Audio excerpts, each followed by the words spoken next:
Caddis here again. Another video archive. This is of a spent caddis. I'm tying this on a size 14 TMC 100 style hook. And just laying a base layer of thread now. Next thing I'm going to do is I'm going to take some dubbing. This is kind of a tannish dubbing. What I'm going to do here is I'm going to get it started, okay, back here like this, and I'm going to start tightening it. Tightening it up, okay, and then as I do these turns, I'm going to be pushing dubbing in because I want to go up and then come back down and taper. So I don't know if you can see that in there or not, but coming up and then back down with my taper like so.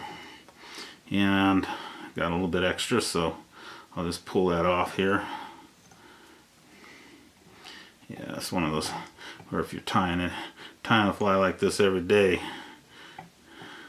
you don't miss the amount of dubbing that you put on, but I did anyway. So, and this is a new one from my friend Rick Takahashi. I don't think he's seen this before, but what I'm going to do is I'm using my wings are actually hackles pulled backwards, and so I'm going to go ahead and tie in my wings now good and tight. And so my spent wings are actually teardropped hackles pulled back over themselves. I'm going to go ahead and clip them at this point, and I'm using on this hackle I'm using a I think it's Coq de Leon, Whiting's Coq de Leon. Anyway, so that's that, and then get my size 14 hackle ready here, and I'll go ahead and tie that on.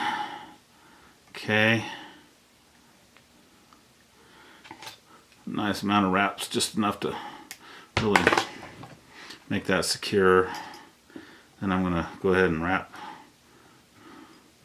my hackle.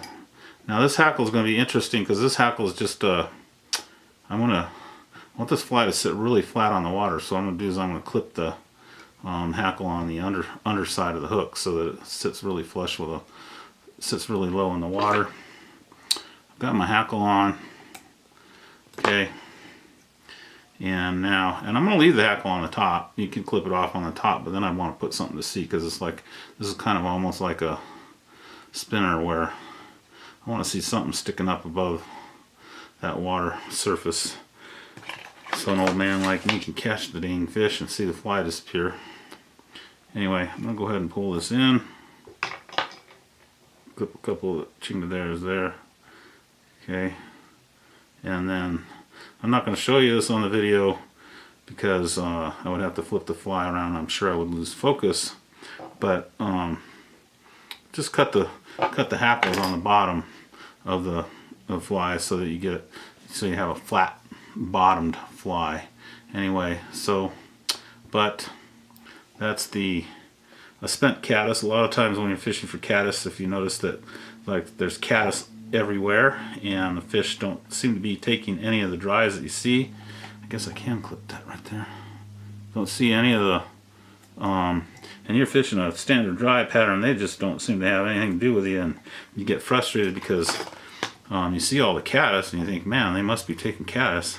A lot of times what they're doing is they're taking the dead caddis, the spent caddis, and they're low on the surface, and they're very difficult to see. So anyway, good luck.